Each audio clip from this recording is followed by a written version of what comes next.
Bonjour et bienvenue sur la chaîne YouTube de TestConnect. Aujourd'hui, nous allons parler backup, autrement dit, copie de sauvegarde de vos données. Dans le numéro 6 de TestConnect, nous vous avons donné quelques astuces pour développer une bonne stratégie de sauvegarde. Dans cette vidéo, nous allons vous montrer en particulier comment utiliser la fonction de backup automatique de Windows 10.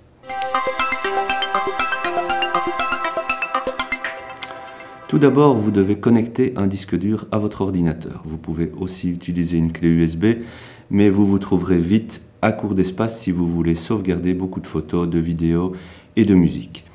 Allez dans le menu Paramètres, puis dans le menu Mise à jour et sécurité, cliquez sur Sauvegarde. Ici, nous allons sélectionner Sauvegarder à l'aide de l'historique de fichiers. Avec l'autre option, vous recherchez une ancienne sauvegarde. Vous pouvez éventuellement restaurer des backups que vous avez effectués avec Windows 7. Cliquez sur Ajouter un lecteur et sélectionnez le disque dur sur lequel vous voulez faire le backup. Si la liste est vide, fermez complètement le menu des paramètres et vérifiez si vous pouvez toujours ouvrir le disque à partir de l'explorateur Windows. Puis retournez dans le menu des paramètres. Quand on connecte un nouveau disque dur pour la première fois, il faut parfois un certain temps avant que Windows reconnaisse le périphérique.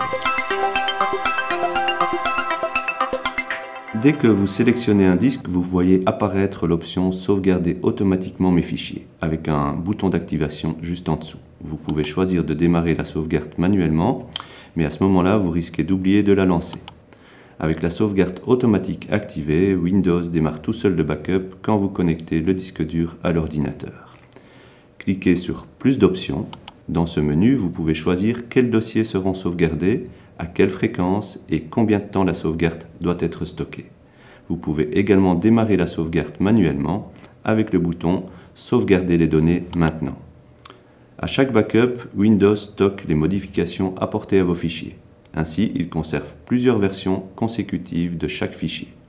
Au fil du temps, ça occupe beaucoup d'espace sur votre disque dur et donc il peut être utile de demander à Windows de supprimer les versions les plus anciennes avant que le disque soit rempli. Dans Conserver mes sauvegardes, choisissez l'option Jusqu'à saturation de l'espace. Si vous faites défiler vers le bas, vous pouvez choisir quel dossier doit faire l'objet d'un backup. Windows sélectionne lui-même une liste complète des dossiers qui contiennent par défaut vos fichiers personnels. Puisque tous les nouveaux dossiers ne sont pas automatiquement ajoutés, il est conseillé d'inclure dans le backup l'ensemble de votre dossier d'utilisateur pour être certain que tout soit sauvegardé. Cliquez sur Ajouter un dossier, allez dans le dossier utilisateur sur votre disque C et trouvez le dossier qui correspond à votre profil d'utilisateur. Il s'agit parfois d'une forme abrégée de votre nom d'utilisateur.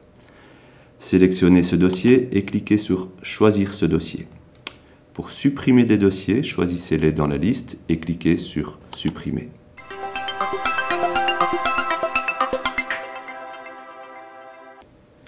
Si une catastrophe se produit, vous pouvez facilement restaurer vos fichiers grâce à Windows 10. Ouvrez le menu Démarrer et tapez Restaurer vos fichiers. Un résultat de recherche apparaît. Restaurez vos fichiers à l'aide de l'historique de fichiers. Cliquez dessus. Dans la fenêtre qui apparaît, vous trouvez une liste de tous les dossiers qui sont sauvegardés. En cliquant sur les flèches en bas, vous pourrez revenir en arrière dans le temps à une date et une heure précise. Ensuite, cherchez le fichier ou le dossier que vous avez accidentellement modifié ou supprimé. Cliquez sur le bouton vert pour restaurer les éléments sélectionnés.